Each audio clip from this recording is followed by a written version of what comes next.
swaraning bumi gumuruh manengker langit. Baratayuda Jaya Binangun wis mengker tebih. Pandhawa upama Surya wis nglewang mangulon. Parandene Ruhara Gong nekani negari Ngastina bubrah langkrak labat pakartining Brahmacora. Sanggon-gon Antarpati sikut-sikutan jegal-jegalan ngamuk hamba biwuta.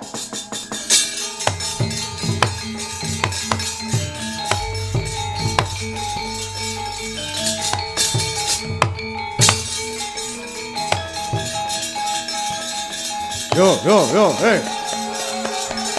Maju.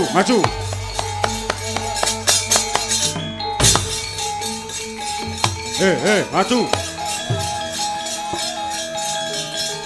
Loh. Anggepe apa? Bubar Bratayuda Pandhawa wis pikun. Wis pikun. Aja digugu guneme.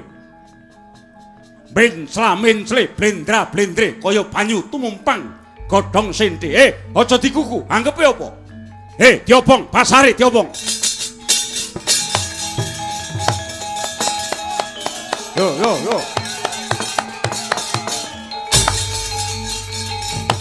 Maju.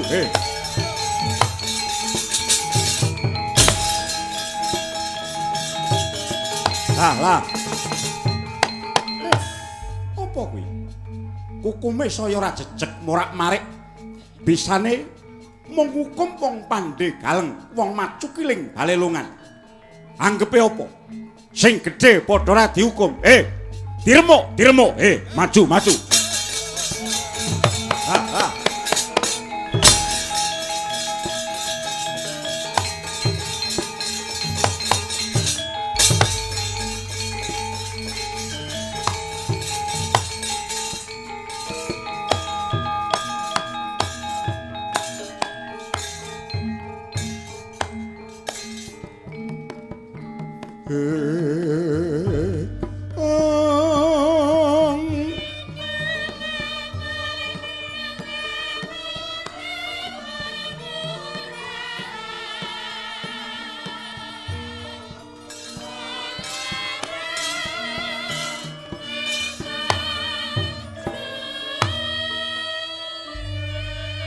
Angles kekes tandhesing nala matrenya. Ngabet ana pepulunging ati nenggih risang bagus paripurna ya sang pari kesit. Turasing sang Abimanyu patutan lan putring Wirata Dewi Utari. Tambuh Indriya ngenira mas paosaken dhateng kawontenaning negari.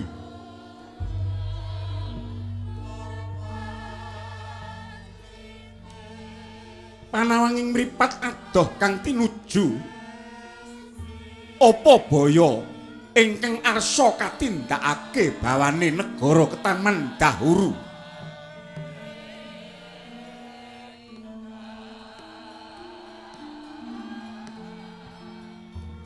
Mulat penandanging para kawula dasih ingkang samya rerungan kurang sandang miwah papan angles beblesing nala.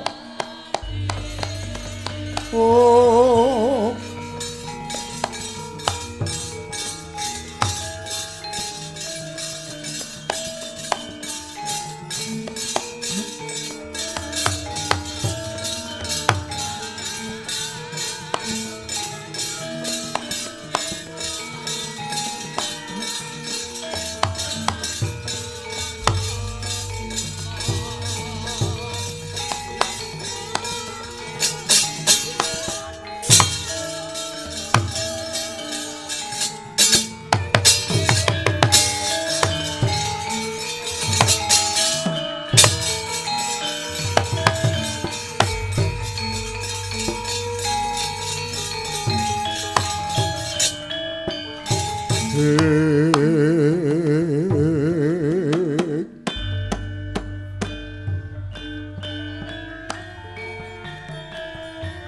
mara sang Arjuna Munira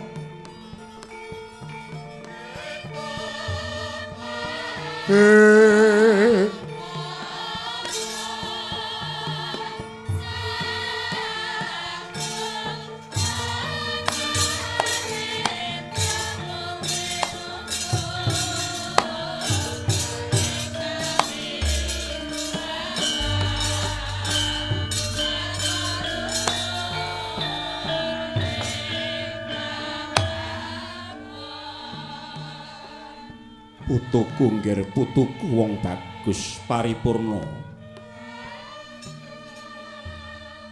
manawa pune yang nyawang marang kahananira rumangsa bombong ya amarga anggonira tansah prihatin mulat marang panandhanging praja mung wae lamun to tak penggalih lekasmu kaya ora pojo-pojo lamun katimbang kelawan suwargi wong tuamu si Abimanyu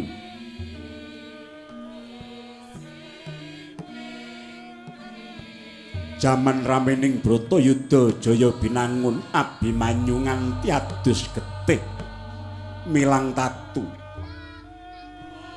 lila ngurbanake jiwa ragane kanggo kamardikaning praja miwah jayaning Pandhawa sawetara yen to tak sawang sira mapan ning pura iki mung tansah enak kapienak sira ora nolih lamun to kawulanira padha ngarep-arep ing besok bisa nyekel bawat praja Nyakrawati ambau denda minangka songsong pangayomaning para kawula dasih paripurna maragage bukaan wiwara laksitaning atimu maragage ora ariken telenging batinmu apa baya ingkang wis mbok tindakake tumraping nusa bangsa lan negara saisine iki ruming mulat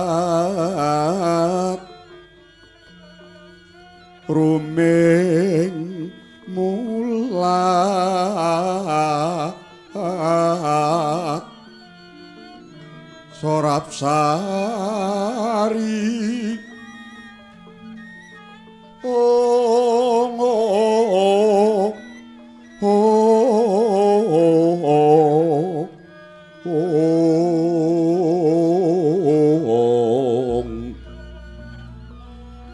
ruming mulat Sorapsari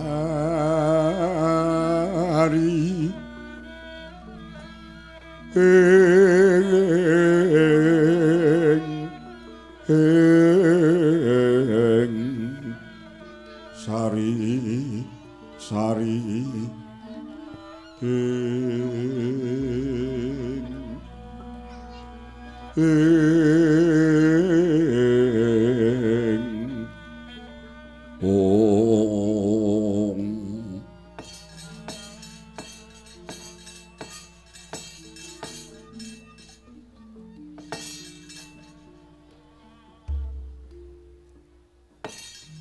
Aduh, eyang jimat pangayoman kula. Ngaturaken agenging panuwun ingkang tanpa pami, pamecuting sabda pangandika paduka. Mugi ingkang wayah pun paripurna sageta nindakaken samukawis nulat lekasing para pepundhen ingkang tansah ngudhukaken jiwa raga dhateng nusa bangsa miwah negari. Syukur mangayu bagya sekethi jumurung. Mung welingku jagan kaendaning urip ingkang kebak ing rasa asih lan katresnan. Wibawamu iku busanamu, Setya lan jujur kuwi penganggomu. Teguhing jiwamu yaiku kratonmu kang sejati. Sikra kang pala tumingal prang campo samyong dali leret tadet wileting kodo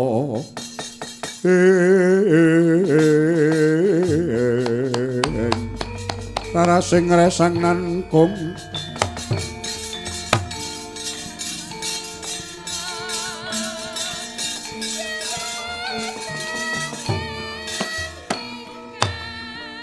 mung welingipun eyang reh ning yektine sira ginadang gadang lungguhi dampar keprabon pura negara Ngastina sayektine ora gampang.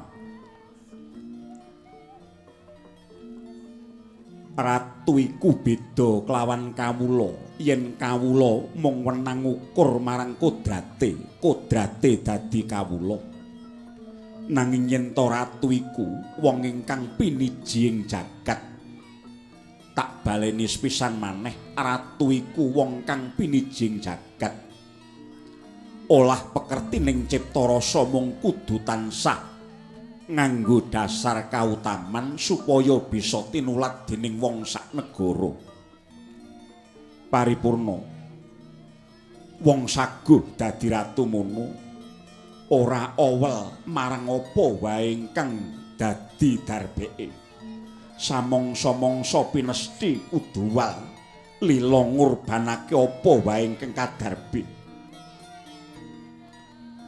Sumurupa ingkang dinarani negara Sentosa mono yen to bebetenging senopati lan prajurit padha cancut taliwondo ngayomi nusa bangsa lan negarane.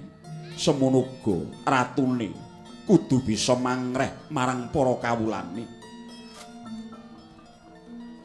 Lamun to sira durung paja-paja antuk sangu anggonmu dadi ratu, rena wengi mung mbok rewangi sila tumpang sikilmu edhek kaya-kaya isih kuthung tanpa kawruh. Yen mung semono jagatmu banjur kowe arep dadi ratu cara kepiye paripurna?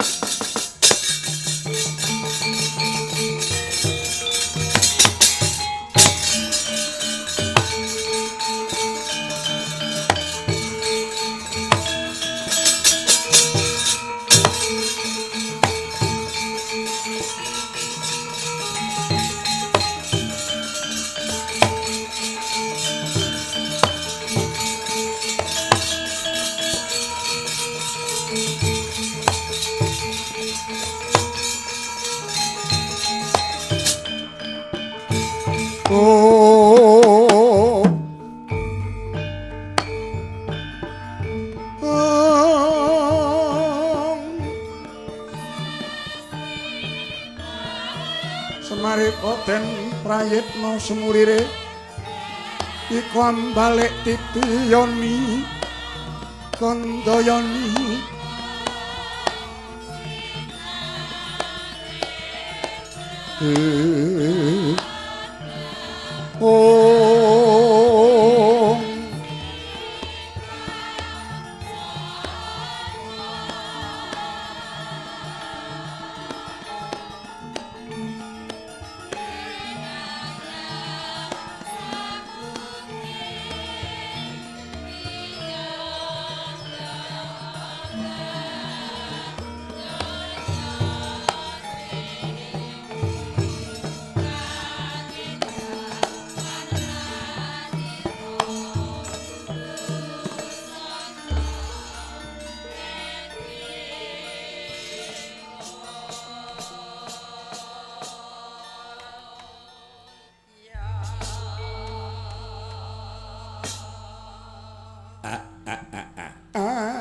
mbegegek ugek mbah sadulita. Kula nuwun sewu ampun mesgul raosing penggalih ndika, ampun gela pikir sampeyan. Mbahmu Ndara Janaka niku pancen piyantun lagak lirih. Wiwit rumiyin nggih ngaten meniku. Yen mecut kanthi pangandikan kaya ngoten niku nek dirasake nggih perih. Ning sejatosipun boten wonten tiyang sepuh ingkang anjurung dhateng risaking tedhak turun niku boten wonten. Sedaya kala wau labet saking agenging raos tresna dhateng wayahipun inggih menika ndika Ndara Parikesit. Kyai Semar, aku malah rumangsa keronta-ronta jroning ati. Dene ngatasé aku bocah enom ing jaman anyar iki ora bisa nulak lekasing para pepunden ingkang nyata ngedapi-dapi lelabuhane Kyai. Nggih, ning ampun cilik ati luwih dhisik. Ngaten nggih.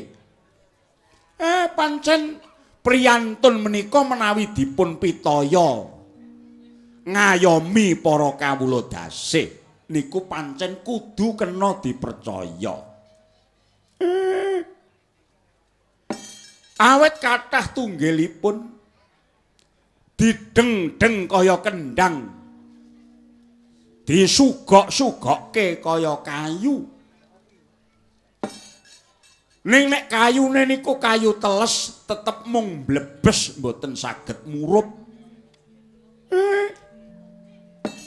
Luweh-luweh badhe dados ratu wonten ing jaman ingkang kados mekaten menika mboten gampang, mboten gampang. Kyai, sekawit anane aku mangu-mangu mulat kahananing negara Ngastina kang kaya mengkene. Mongko kurang apa pepundenku Pandhawa? Pepundenku para Pandhawa tuhu para satriya ingkang luhuring budi. Tansah tresna bangsa miwah para kawulane nanging piwalse para kawula teka kaya mengkono Kyai. Ampun nyalahke dhisik.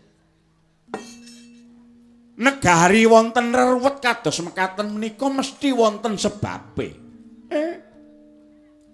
Ingkang lepat menika sanes Pandhawa. Pandhawa 5 niku apik-apike menungsa niku mboten lepat. Upama Pandhawa niku luput mesti pun dibanjut kalih dewa saklebeting Bratayuda Jaya Binangun. Pandhawa 5 mesti pun mati kabeh. Ning boten niki tasih wonten jejibahan sing kudu ditindakke kalih mbahmu Pandhawa. Merga menapa? Wontenipun para kawula usrek kados mekaten menika sabab pun jomplang trajuning adil. Mboten lepating Pandhawa, ning wonten nayaka pangbating praja pamonging kawula sing boten bener. Lakuning hukum pun menceng saka adeg-adeg. Sakniki pun ban cindhe ban siladan, mula akeh para kawula sing padha dadi korban rusak ing pengadilan. Mongko jejeg lan doyong ing negara niku yekti gumantung jejeg bakuing hukum ingkang sentosa kinayopi kukuh jati ning adilan bener. Lah mung emane sifat maling, sifat durjana sakniki niki pun manjing wonten saperangan gedhe punggawa negari ingkang kejibah njejegake adiling hukum. Mila mboten aneh nek kandhane wong biyen niku netesi. Wong biyen nate ngendika, "Rurah pangrehing ukara karana tanpa palupi." Wis arang-arang sing bisa dadi tuladha ing kautaman. Hukume dadi kukum kewan. Kukuming sato sing dienggo, sapa sing ngrasa niku sing menang. Kaya ngoten iki kawontenanipun. Mila kula nggumun setahun jembleng serendeng. Ora aneh nek sakniki padha obong-obongan padha ngremuk kawontenan. Merga surem sorot kekuwunging negara niki pun layu. Pernatanipun remuk rempu. Ucape sakperangan pangarep mboten kenek digugu. Derenging karep nuruti nafsu mila mboten wigih, mboten mangu-mangu nginger pernatan sing baku, nerak hukum sing lalsa kautamaning laku, pamriye mung kepengin padha urip mubra-mubro. Mila mangpreksani do nyolong bondo negara niku pun dianggep mboten saru. Nek dielikke ngajak padu tutuke pecuca-pecucu mangan bondo malingan wetenge nganti mlentu bareng konangan dihukum 15 tahun ning lagi seminggu pun metu merga ngestina mriki enten jeksa negara sing cangkeme kaya asu ngaten. Mila nyuwun pangapunten menawi perkawis menika ndika mestenipun langkung priksa Gus. Reh ning sampeyan tasih muda punggung. Tegese wong enom sing sok kala mangsane taksih kebat kliwat. Ngendikanipun ingkang Eyang Ndara Janaka niku bener. Wong dadi ratu niku mboten gampil. Nek Pandhawa rumiyin dihukum dhisik lagi dadi ratu.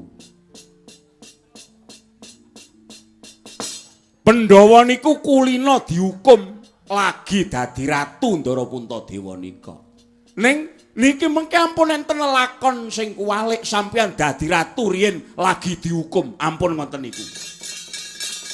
Kula mboten cocok, mboten rujuk, mula mumpung sampeyan dereng dihukum kalih kahanan. Mang cancut Taliwondo, mang jejeke pura negari Ngastina niki mang ayomi bebener supaya tetep adil.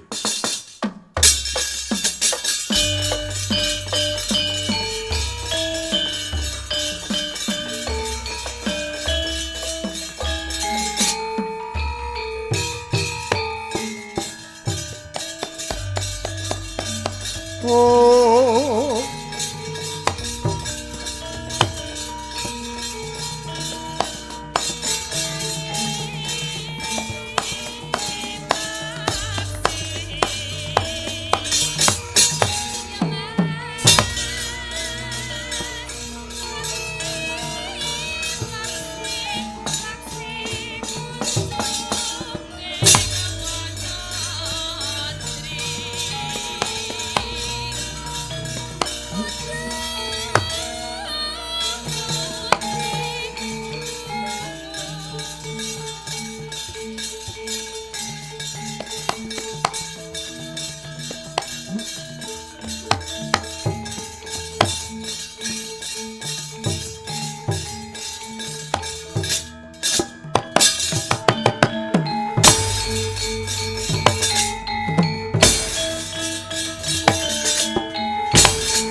arsa madangi jagat duk mungup-mungupaning aku tak ukir marababa bang sumirat kena soroting surya mega lan gunung oh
langeng triya mangu-mangun kung kanduan limang lelena tanpa kanin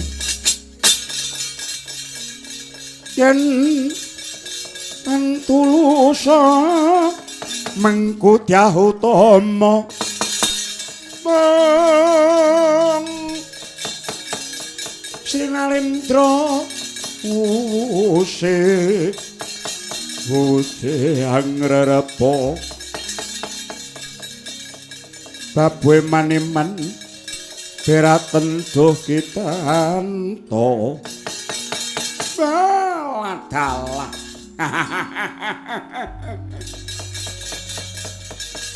Dayang Swela kula wonten dawuh paman lan kowe anti sura wonten dawuh paman Dayang Swela kowe tedhak turase Bambang Aswatama. Matine bapakmu wis sawetara suwe nalika nglandhak ngesong bumi. Jedhol ana kedhaton Ngastinapura. Nggih. Anti Sura kowe anake Raden Jayadrata Mbana Keling biyen. Inggih.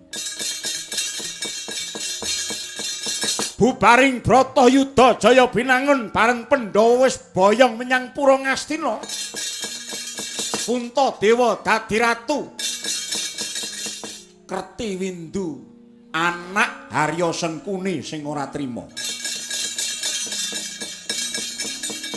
Mula nalika semana kowe wong loro tak tandur ana kedhaton Ngastina. Pandhawa ora weruh, Pandhawa ora ngerti ento sejatine kowe karo kowe wongku. Nggih. Mula titi mangsa iki Aku njaluk pekabaran menyang kowe, Dayang Suwela Antisura. Paman Kertiwindu lepat nyuwun pangapunten. Estunipun kula sampun nindakaken samukawis reka daya. Kados menapa ingkang nate panjenengan dawuhaken dhateng kula. Inggih semanten ugi.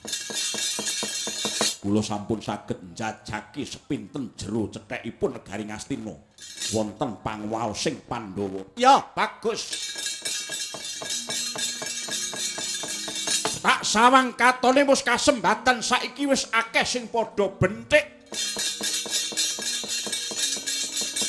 Mula titimong saiki reh ning saben dalan prapatan wis dipajang gambare putra Abimanyu Suwargi paripurna sak nggon-nggon pating tlecek gambare kuwi sing dideng-deng sing didomo-domo sing digegala bakal didadekake Ratu Ngastina. Lah kok penak temen biyen Pandhawa sing mateni wong tuaku Werkudara kurang ajar mateni bapa pamane ora nganggo kamanungsan diwalik dijojok dubure dibeset kulite ora trima ati. Semanten ugi mboten trimah raos sing manah kula Bapa Bambang Aswatama ingkang mejahi parikesit ingkang tasih bayi. Kula ugi mboten lila tiyang sepuh kula dipun pagas mawi paksopati dening Panengah Pandhawa. Yen pancen mangkono kerek lampit brungkat kimpul ayo nglumpukke wong-wong sing padha kegelan atine. Wong-wong sing padha gelo pikire klumpukna. Wong-wong sing uripe kekurangan klumpukna, wong-wong sing keserakat ora iso mangan. Supaya nyebarke pangerten yen to beda agama kuwi ora kudu rukun. Sebarno pangerten yen to beda agama ora kudu rukun. Nadyan tunggal agama yen to beda cak-cakaning panembah aja gelem kumpul. Nggih. Kaping pindhone bentekno siji lan sijine supaya padha nduweni rasa jubriya lan gething keburu sengit. Nggih. Nyebaro wong-wong padha ngrusak papan panembah lan omah-omah pangibadahe wong-wong sing beda golongan, wong-wong sing beda panembah mau uber-uberen kawenen kesurang-surang uripe. Nggih. Sebarno pangerten yen to agama kuwi ora kena nganggo budaya. Kabeh wong Ngastina kandhanono ngono. Ora kena nganggo budaya. Ora kena nganggo gamelan. Kandhanono ngono. Upama kepepet kudu nganggo gamelan nanging sindene lanang. Aja wedok. Nggih. Aja entuk nganggo budayane dhewe. Aja entuk nganggo sandangan pengagemane dhewe. Nggih. Aja entuk nganggo keris. Nggih, ngestaken dawuh. Nek isih ana sing nganggo keris, arepa kuwi budayane Ngastina. Duduten jojohno matane. Nggih, ngestaken dawuh. Bocah-bocah ajarana ngombe ciu brembaragang yen menyang pamulangan sangonono candu lan apyon supaya rusak uteke aja nganti mikir wulangane guru. Nggih. Laku sandi ana ing peperintahan mlebu nandura wong-wong sing pinter hukum kon gawe cara supaya doyong terus kukume negara Ngastina. Bumi gonjeng langit kelap-kelap katon lir kintang alis pisang mawe gandrung sabarang kadulu wukir moyak ayik. Sinten kula sampun terwaca dawuhipun Paman Harya Kertiwindu. parenga kula bidal dinten menika paman. Ya, Kang Prayitna ngati-ati, anti sura kula wonten dawuh. Mengkono uga prajurit Wonokeling ketokno isih setya menyang negara Ngastina nanging sejatine kowe kudu gawe rusak. Nggih, ngestakaken dawuh. Saweka sangya prajurit oh.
Sritina ning pasewakan busana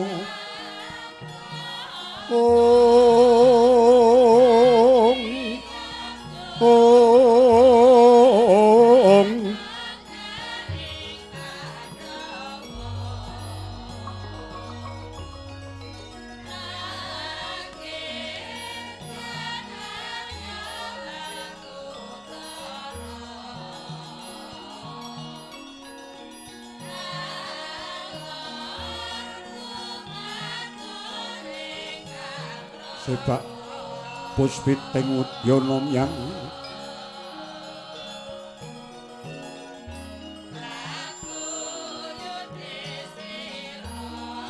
yang panjrakan sarwa rukma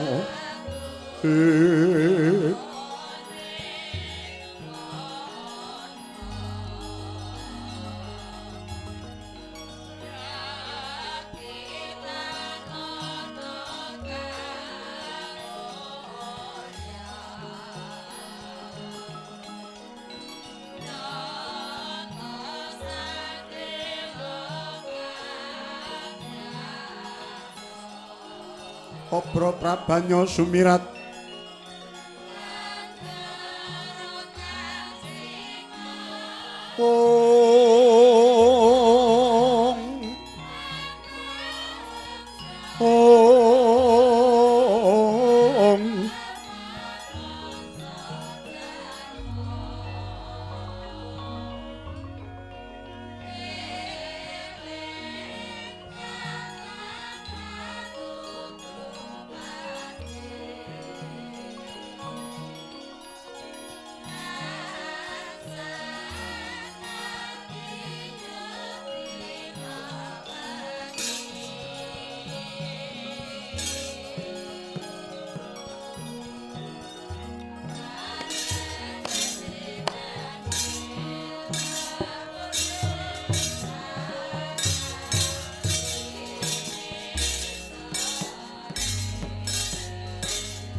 ning sesanti niskala nirgumaraning pramudita sena kang durgama sinapuing kahaningan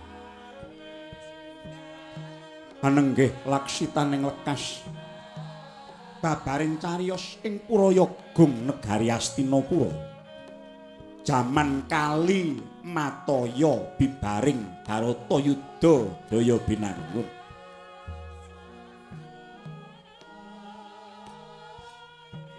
najan pasewakan parandini kawis tingal mengeng kyase sang nata Prabu Yudhistira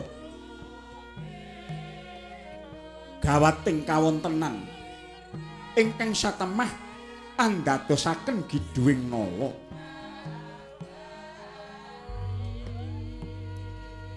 najan risang Werkodara sang Bimasena anggung kendelan kewala risang panengah Pandhawa anggung tumungkul makaten ugi kembar kemanikan ya pinten tangsen nang kula sadewa hamung gawok nguning raos nalindring Dwarawati Prabu Sri Kresna ya sang Gowinda ya risang Danardana eling-eling titising Bathara Wisnu marma mesem jroning galih jinajaran lenggahe dening Kang Raka Mandura Prabu Balarama teka mangkono pangudyas maraning Indra Lamunta kababaring lesan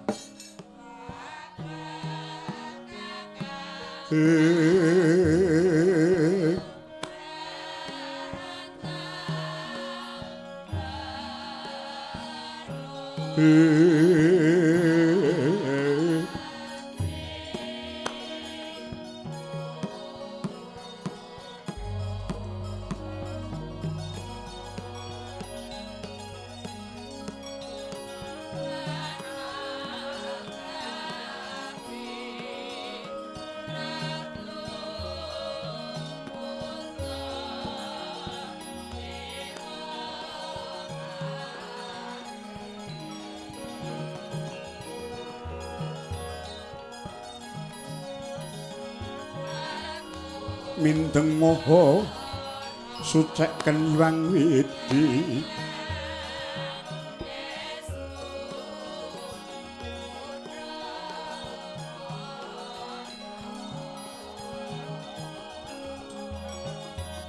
kang winanuh jaman tepet loka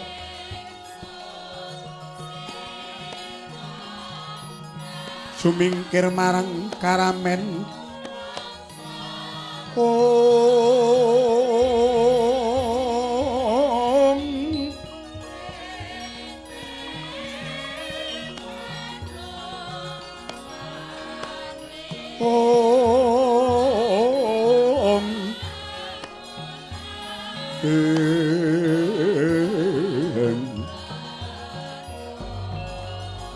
pankarya sukeng kalbu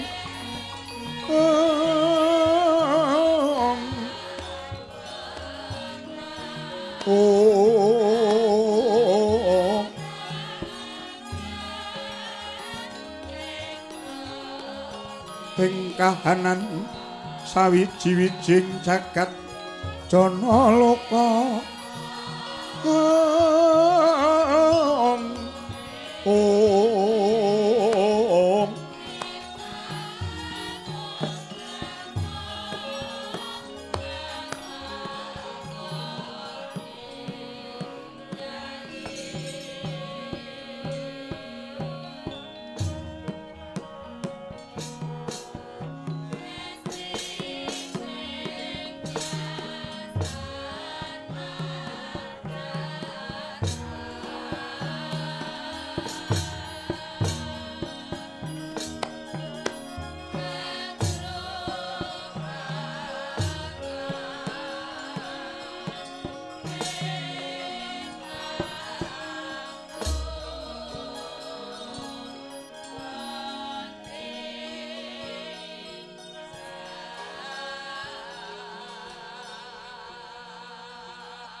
kekalangan kegowo ngawengi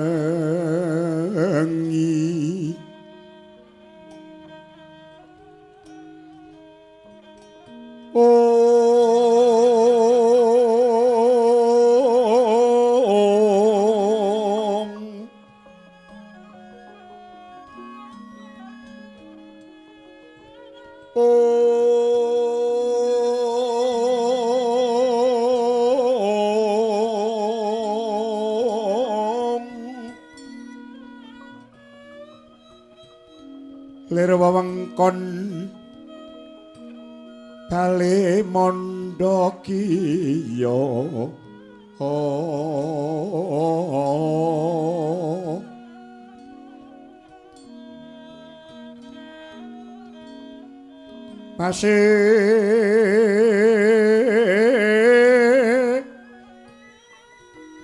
wakaning pamase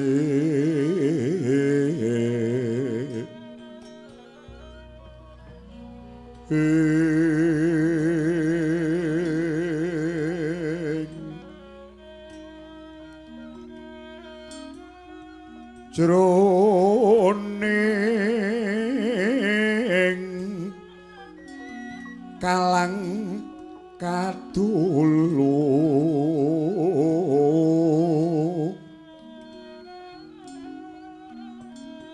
kang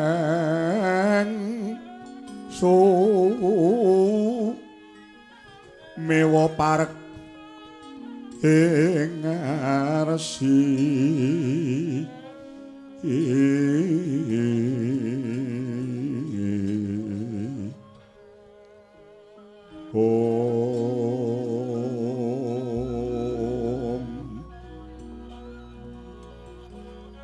mung punggawa sajuga harya panjer surup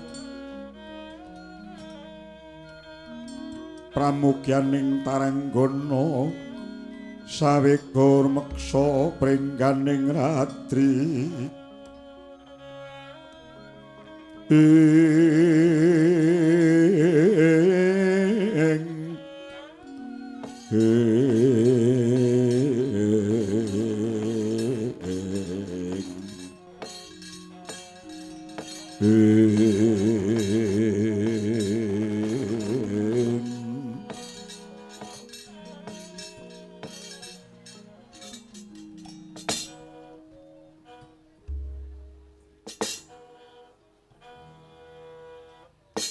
kula nuwun dereng sawetawis dang rawuh paduka Kanjeng Koko Prabu ing Dwaraka sinugata ing Panglingga Murda rawuh paduka Kanjeng Koko Prabu.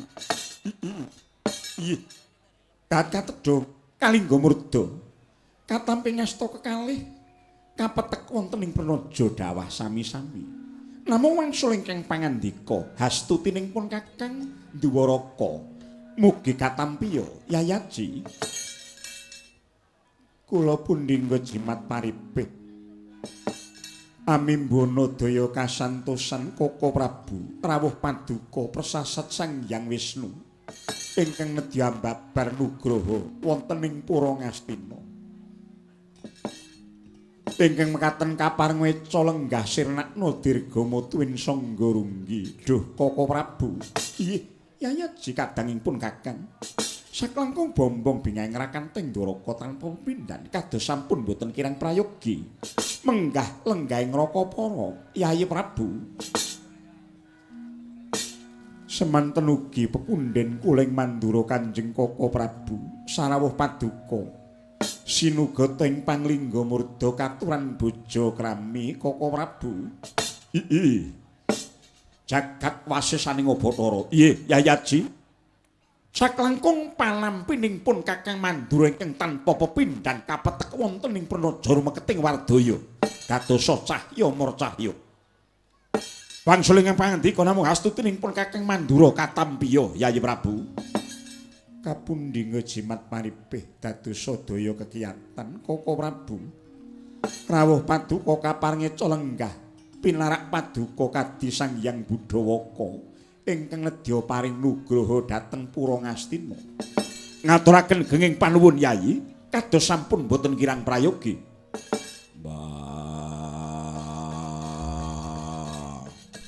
Rawuhe Kresna kakangku lan Baladewa kakangku kepenakna.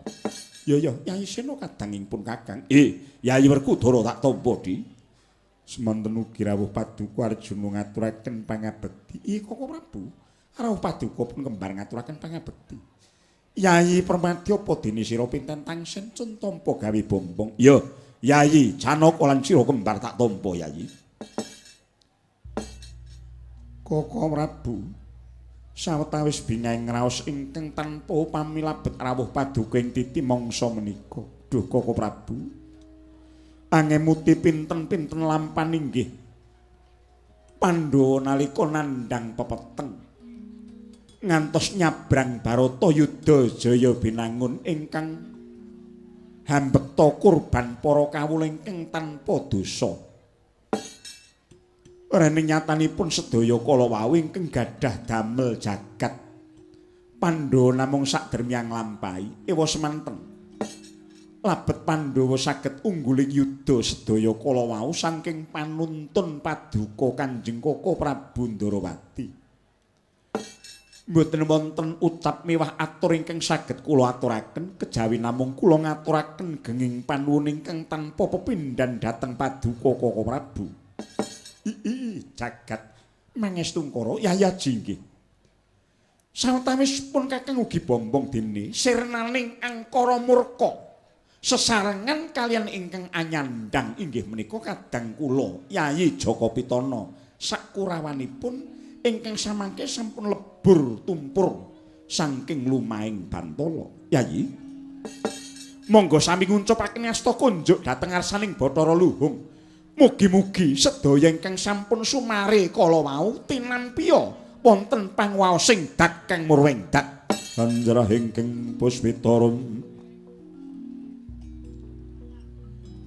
kasiliring samirana amri Om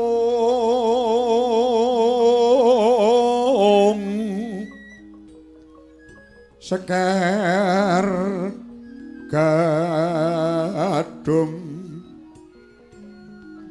Kungas Gandanyo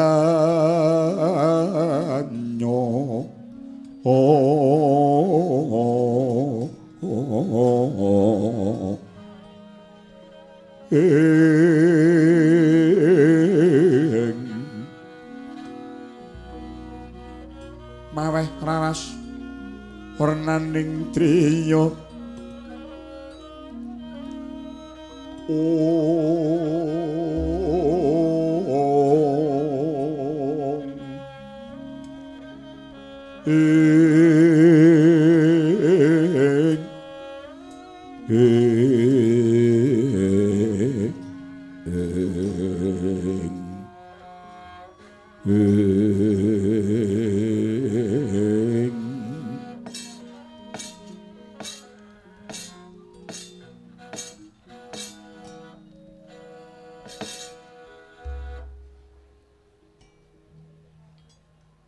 Koko Prabu Jimat pangayuman kula Kanjeng Koko Prabu Sarimbit ingkang dados pepundhening para kadang Pandhawa. Duh Koko Prabu, sepisan malih kula ngaturaken genging panuwun labet Paduka sampun kepareng rawuh wonten Pura Ngastina ing titi mangsa menika. Koko Prabu, ciptaning manah tanah sanes kejawi kula kepengin badhe angudari gembolaning manah nenggih kawontenaning Pura Ngastina sabibaring Barata Yudha Jaya binangun. Rehning nyatanipun anggen kula boyong manjing Pura Ngastina sampun sawetawis wekdal miwah kula sekadang rumaosi bilih kadidene Surya ingkang sampun gumlewang mangilen. Dateng pundi purakipun malih kejawi namung kedah wangsul mulih dateng Kasidan Jati. Duh Koko Prabu, Angemuti pinten-pinten ruweting negari ingkang ngantos titi mangsa menika dereng saged dipun pajaraken. Kula nyuwun sabda tama paduka Kanjeng Koko Prabu saged kinarya pamecut awit wonten sesambetanipun lampahan menika kalian badhe tumapak ing pamisudan tumrap wayah paduka nenggih putu kula pun parikesit inggih wayah paduka pun paripurna. Duh Koko Prabu, ciptaning manah sedaya para kadang Pandhawa namung kepingin angantu-antu dumawaing wekdal ingkang prayogi kinarya misuda dhateng wayah paduka kaki paripurna. Ing mekaten Koko Prabu sawetahipun kula aturaken wonten ing ngarsa paduka Kanjeng Koko Prabu Mandura miwah Kanjeng Koko Prabu Indrawati. Yayaji, kula rumaos bombong miwah bingah.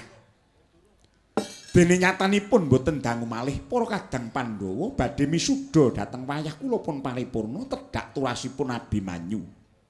Yayi, menawi saking pamanggihipun Kakang setunggaling nalendra mekaten kedah kesinungan daya panguwaos agung. Nalendra mekaten kedah kesinungan daya panguwaos agung.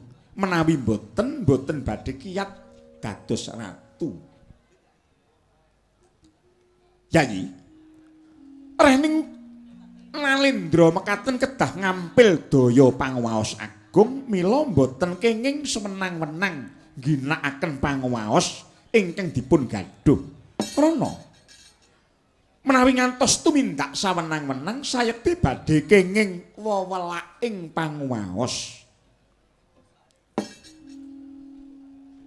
Kula rumajang dhateng pangandikanipun Yayi Prabu Narayana.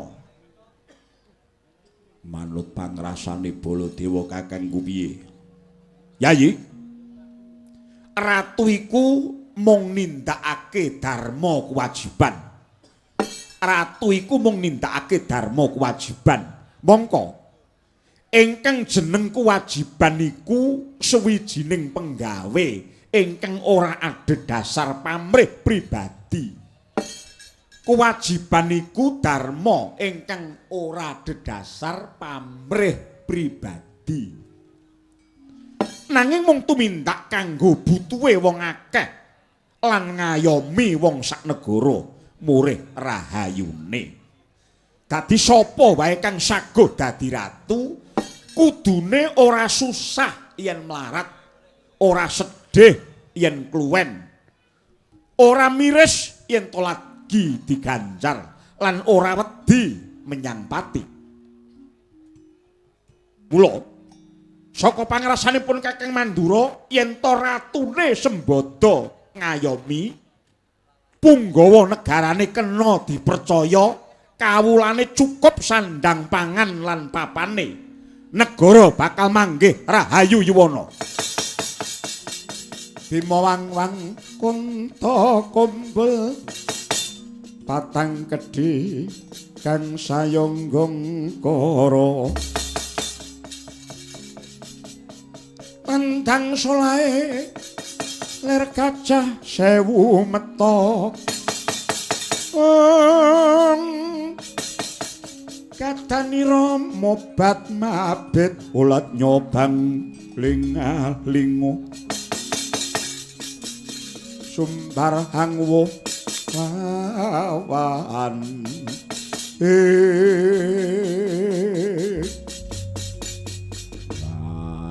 kudune tetela mengkono. Janaka kula wonten dawuh Kakang Mas. Endi putumu ora katon ngadhep? Kula nyuwun pangapunten. Labet nalika semanten kula pecut mawi rembak satemah paripurna titi mangsa menika lolos saking kedaton. Nanging saking pangintening manah kula boten dados sabab menapa jernyatanipun. calon Nalindra mekaten kedah mumpuni lan sambegana ing samukawis. Lah dalah Janaka kula wonten dawuh putumu lunga kasinggihan dawuh paduka Kanjeng Koko Prabu. Lah dalah Di aja sembrono. Paripurna kuwi tetela samengko wis dadi darbeke wong sak negara. Yayi Kaipe kula wonten dawuh Koko Prabu. Siadi mecut rembug menyang putumu. Carane ngandani putu mono beda karo carane ngandani menyang anak. Pensamar pamoring suksma. Sinuksmaya winakeng asepi.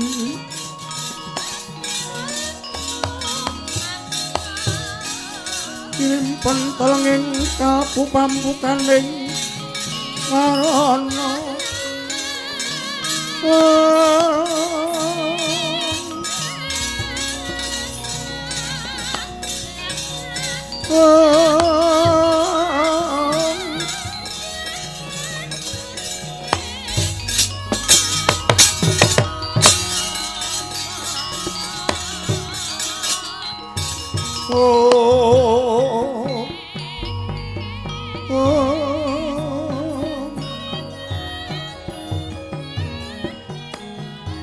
Kalukon lakuning lekas ukita linuding kidung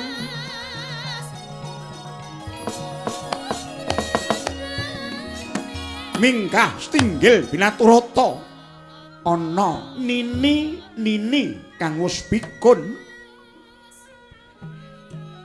gempong perot jambul wanen awake wis kisut bebasan mungkari balung lan kulit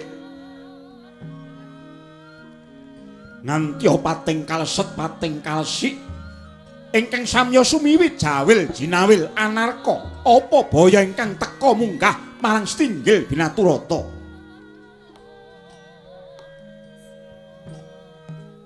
Sri Nalindra Prabu Puntadewa bawane Nalindra ingkang tekun pangidepe mring Yang Lata Walhudya sigra tumanggaping gati sinambra mingulat madu dadya mangkono panglucitane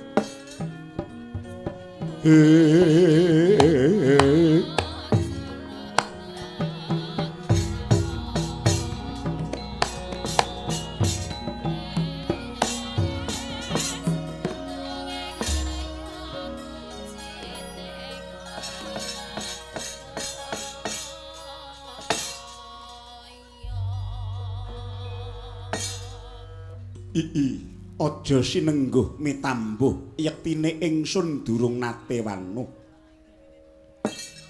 mara gage ngakuwa sira niku pawongan saka ngendi sapa ingkang dadi jenengmu munggah marang stinggil tanpa tinimbalan kula nyuwun yen amit pasang kaliman cabe sinapenta ngiloduni dumawang tawang tuwang mbok menawi sowan kula menika ganggu dhateng kamartikaning manah paduka langkung rumiyin kula ngaturaken pangabekti mugi kunjuk paduka Sang Prabu Puntadewa ya nini tak tampa gawe bombong ing atiku Mara gage sajarwa dene sira kumawani munggah marang stinggil. Nuwun inggih. Saderengipun kula badhe matur pilih nami kula Nyai Ruminta inggih, Nyai Saminta. Kula randha sepuh sekawit nalika ramening Bratayuda Jaya binangun reh ning gesang kula sampun ijen tanpa rowang. Anak bojo ki sampun pecah. Gesang kula ijen kontrang kantringan. dumadakan dusun kula kaparak mengsah serayaning Sata Kurawa saking negari Malawa ugi saking negari Simbar Manyura. Madya balanipun Sang Prabu Bogadenta lan ugi Prabu Surya Gupala ingkang ngamuk punggung lumebet dhateng Karang Pedesan Jarah ya Rayah Bondo garbek kula miwah sederek-sederek kula ing padusunan dipun awut-awut griya-griya sami dipun nobong kathah ingkang sami pecah dados bebanten mboten dosa lan mboten lepat. Nalika Bondo dipun jarah kalian prajuritipun serayan saking Ngastina, kula gadah mas-masan ingkang boten sepintena pengajinipun. Reka dayaning manah kula kepengin ndelekaken Bondo ingkang boten mingsra kala wau kula lebetaken wonten salebeting sumur. Sasampunipun bibar Bratayuda tekad kula badhe kula timba sumur badhe kula tawu toyanipun ing pamrih saketa kula manggihaken dhateng Bondo kula ingkang boten mingsra kala wau. Nanging nyuwun pangapunten Gusti Sang Prabu. Bratayuda sampun bibar tebih nyatanipun Pandhawa ingkang mimpang